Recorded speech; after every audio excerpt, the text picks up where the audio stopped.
La finalidad del presente video es exponer las bondades del principio estructural macizo en la dialógica arquitectónica del pabellón de Marruecos en la Expo Dubai 2020, haciendo uso de la metodología del cronotopo en la arquitectura y el círculo hermenéutico, para con ello extraer los aspectos refigurables que puedan nutrir el quehacer arquitectónico en lo académico y profesional.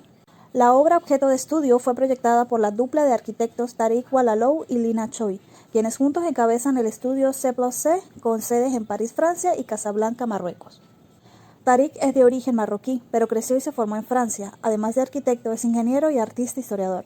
Tiene un vínculo fuerte con su familia y amigos en Marruecos, de allí el extender el estudio al país africano. Por otro lado, Lina es de Seúl, Corea, pero creció y se formó como arquitecta en Estados Unidos, trabajando incluso con Robert Venturi, de quien aprendió que la arquitectura debía desprenderse de las simplezas. Ambos han dado clases en diferentes universidades y se conocieron en Francia, lo que los llevó a trabajar juntos. Lejos de sus lugares de origen, aprendieron a desarrollar arquitectura pensada con un vínculo estrecho del lugar en que se implanta y las personas que arropa, por lo que deducimos que los dos en conjunto son humanistas dimensionales y esto se debe a que ambos son personas de mundo, ya que tienen una visión más amplia de la vida y valoran tanto lo modesto como lo sofisticado en su justa medida. Esto además se ve reflejado en la arquitectura que hacen, la cual luego de examinar podemos referir como una arquitectura de integración ética, ya que consideran que las estrategias arquitectónicas se integrarán en un proyecto mucho antes y se mantendrán mucho después del alcance tradicional de ellos como arquitectos.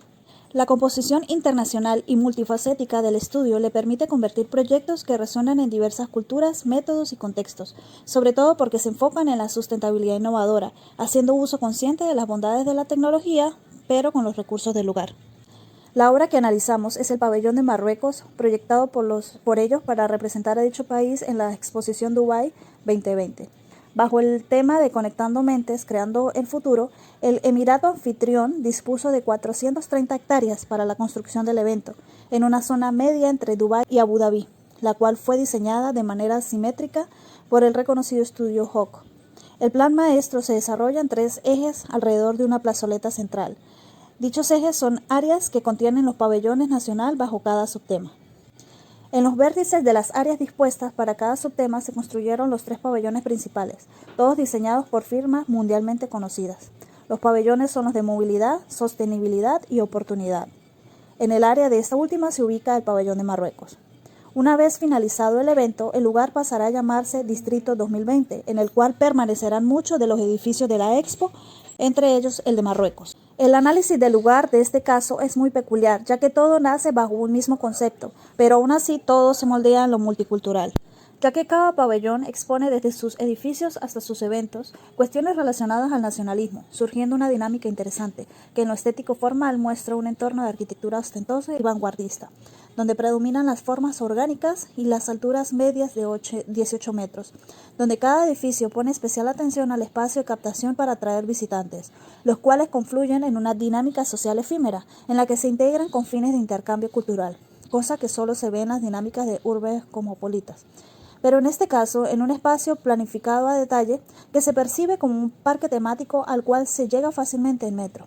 El lugar, en lo técnico-cósmico, es una llanura árida de temperaturas altas, en la que se disponen los edificios que presentan diferentes materiales. El evento desde siempre ha sido una excusa para el ensayo de arquitectura e ingeniería civil, por eso se perciben diferentes y novedosos sistemas constructivos y materiales, pero esta vez las condiciones del clima regulan en cierta medida la proyección formal y material de los pabellones. En el caso particular del pabellón de Marruecos, el requisito por parte de la monarquía de dicho país era crear un edificio que identifique la imagen nacional de Marruecos a través de una arquitectura innovadora, enmarcada en los lineamientos del distrito Oportunidad, que es en el que se dispone el espacio. Por lo que los arquitectos idearon un espacio que dejara ver al país como un reino de inspiración en el corazón de la innovación africana, de procesos sustentables y de combinación de una rica herencia para la visión de un futuro lleno de oportunidades, lo que nosotros describimos como una lucidez tradicional innovadora, ya que lleva toda la significación de Marruecos a un entorno de contemporaneidad de manera clara, ideando en lo formal volúmenes ortogonales apilados y texturizados para retratar el paisaje ambiental y urbano marroquí, con una disposición espacial social que asemeje a los recorridos ascendentes y dinámicos de las calles de las medinas, que son aglomeraciones tradicionales del país, que se organizan dentro de murallas, es decir, hacia adentro, todo ello en medio de un patio central típico de las casas árabes. Pero la ideación de lo constructivo es el punto clave de la prefiguración de este proyecto, ya que se planteaba demostrar que los métodos tradicionales de construcción en tierra pueden dar a pie a nuevos modelos de desarrollo más sostenibles. Por ello, de hacer la fachada de tierra apisonada más extensa del mundo. En el proceso de configuración estudiamos el programa arquitectónico de 6.000 metros cuadrados de construcción que se estratifican en una planta baja y 7 niveles, en los cuales se dispone un total de 9 salones de exposiciones, un VIP lounge, restaurante y oficinas. Todo ello contenido en volúmenes cerrados que se apilan de manera dinámica a modo de legos, dejando vacíos en los que se disponen áreas verdes con vistas al exterior. Cabe destacar que el pabellón es uno de los más altos de la Expo, por lo que genera increíbles vistas en los niveles superiores. En los lados este y oeste se dispusieron los núcleos de circulación vertical normativos. Sin embargo, la dinámica de recorrido se da a través de una plataforma que recibe a los usuarios y los lleva directamente al piso 6, mientras se les enseña una introducción de lo que podrán observar en la visita. Dicha plataforma tiene capacidad de unas 50 personas. Una vez arriba, los usuarios pueden comenzar el recorrido en descenso por la rampa, y así evita el doble flujo de la misma. La trayectoria inclinada de la rampa y la configuración formal de los volúmenes hace que los espacios se dispongan a diferentes alturas, complicando un sistema estructural común. Del análisis psicológico se pueden destacar la conexión interna de Tariq con una cultura tradicional y cómo usa ello para hacer cumplir con la arquitectura demandada, ya que se transmite una retrospección de tiempo y lugar referenciado a un paisaje árido debido a los colores y las texturas. Sin ubicar que sea el pabellón de Marruecos, su imagen instantáneamente nos remite a un lugar árido donde se construye con tierra, algo tradicional y no, por ejemplo, un falso Dubái, que en medio del desierto erige grandes fachadas de vidrio. A su vez se demuestra una mimesis compositiva de algún asentamiento, donde las viviendas se apilan una sobre otra, ello para evocar las medinas marroquíes en topografías accidentadas. Así entonces, como los espectadores, nos quedamos con una formalidad ortogonal pesada que fue fragmentada en muchas unidades y de las cuales fueron extraídas para crear vacíos como si un yenga se tratara. Luego de estas unidades son desplazadas de manera dinámica para generar ritmo y movimiento entre tanta pesadez. Lo sociológico igualmente responde a factores socioculturales, donde se extrae la funcionalidad de recorridos de las calles estrechas y accidentadas, de las medinas y la serenidad cósmica de un patio central como en las casas tradicionales, para llevarlos a la obra. La articulación de los espacios se hace en ascendente a través de una rampa que ramifica y sectoriza todas las funciones. La articulación se vive hacia el patio y los espacios se viven encerrados. La comunicación con el exterior se da a través de unos vacíos ajardinados, acentuando la intimidad y la relación social del conjunto, lo que hace que desde afuera se produzca un estímulo psicológico de querer saber cómo es la socialización en el interior, atrayendo así la introducción al pabellón. El análisis topológico de este caso es muy interesante debido a la disposición de los volúmenes corridos que generan volados de hasta 4 metros y de los diferentes niveles de piso debido al ascenso de la rampa, por lo que para poder erigirlo se debió hacer una combinación de columnas, muros laminados y otros macizos, todo en concreto armado. Entre la irregularidad se buscó ordenar una trama ortogonal, donde los elementos verticales en unos casos coinciden con el límite de la fachada de los volúmenes y en otros quedan un poco desfasados hacia adentro. Las columnas tienen un tamaño de sección rectangular de 60 por 70 centímetros aproximadamente. Los muros laminares corresponden con los núcleos de circulación vertical por normativa y tienen un espesor aproximado de 18 centímetros. Los muros macizos de hormigón tienen un espesor de entre 35 y 40 centímetros y algunos alcanzan hasta los 4 metros de largo.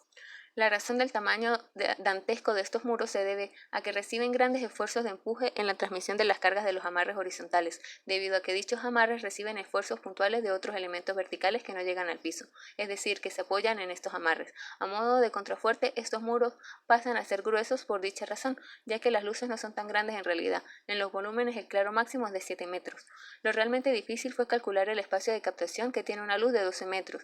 Este apilamiento tipo Lego es posible gracias a un encuentro continuo entre los elementos verticales y horizontales. Aquí además resultó muy difícil lograr los diferentes niveles dentro de un mismo piso, debido al ascenso de la rampa. Por eso aparecen vigas a medias alturas para poder generarlos. Las losas son macizas en concreto y se armaron en un sentido, el más corto. Poseen un espesor de 30 centímetros y aparentemente no son alineadas. Esa composición maciza y unitaria ayuda a la transmisión de esfuerzos que reciben de elementos que no llegan al piso. La rampa se armó con perfiles metálicos cuyos principales apoyos se empotran en los elementos de concreto a través de una plancha. Cabe destacar que estos perfiles se ocultan a la vista agregando láminas de aluminio de 4 milímetros de espesor llamadas Alupex A2, dando una apariencia de espejo debajo de la rampa. La envolvente exterior del pabellón está compuesta por una fachada de tierra pisonada de 4.000 metros cuadrados y 33 metros de altura, una ambiciosa hazaña técnica pionera en el avance de los métodos de construcción maciza. El objetivo de la aplicación de esta fachada en la obra es sacar la construcción de tierra de su camisa de fuerza vernácula para integrarla como una alternativa en la industria de la construcción. La tierra pisonada, material de construcción tradicional en Marruecos, juega un papel clave en la regulación pasiva de las condiciones interiores en lugares cálidos y áridos, lo que permite que el pabellón responda plenamente a los exigentes estándares ecológicos de LED. El proveedor Hair Structures lleva más de 22 años en el mercado australiano fabricando muros macizos portantes de tierra pisonada. También realizan paneles para cerramientos. De hecho, ellos son los proveedores de los paneles en la obra objeto de estudio. Diseñan para cualquier caso componentes con una resistencia a la compresión de 7,5 megapascales o 76,5 kilogramos por centímetro cuadrado, y la resistencia a la tracción lograda puede llegar a los 5,9 kilogramos por centímetro cuadrado. Los espesores de los muros van desde 30 hasta 45 centímetros, en paños con juntas de control a cada 3,8 metros, y también pueden ser curvos. Los paneles, por su lado, pueden ser de 15 a 30 centímetros de espesor según las especificaciones. En el caso del pabellón, son de 18 centímetros, y las dimensiones llegaron a ser en algunos elementos de 2 por 1,5 metros. La composición de la mezcla en ambos casos está compuesta por agregados, arenas, agente impermeabilizante conocido como plastificante, cemento y agua.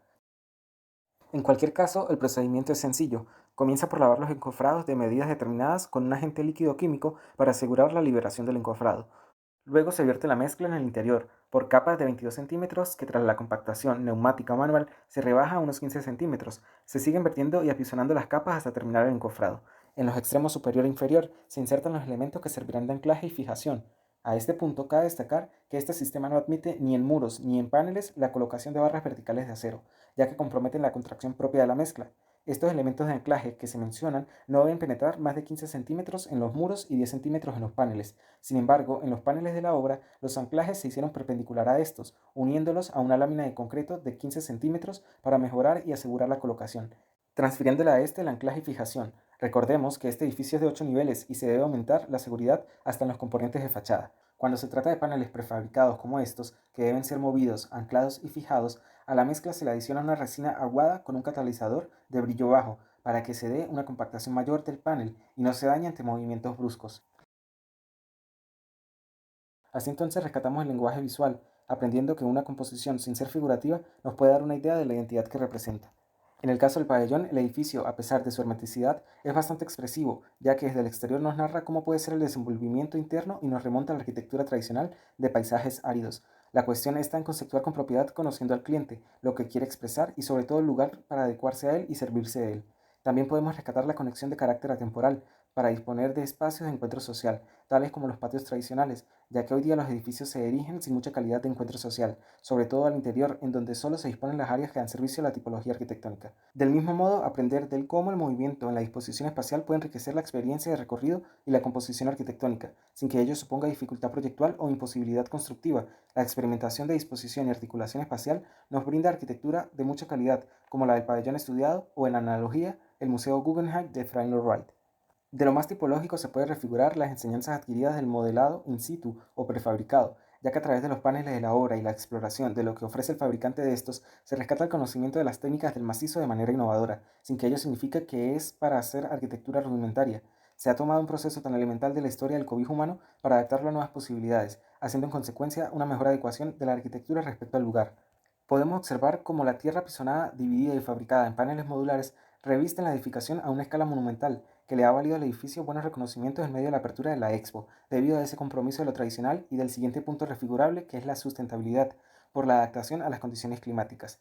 El edificio se alinea perfectamente con la emergencia climática imperante, respondiendo a ella sin empeorar la situación, y todo en una increíble forma de la que se aprecia la disposición estructural, resolviéndose con una combinación de sistemas con materiales comunes y sabidos, alentándonos a proyectar sin restringir la creatividad compositiva. Solo se debe entender mejor el comportamiento del edificio, de los sistemas y de los materiales para proponer soluciones eficaces.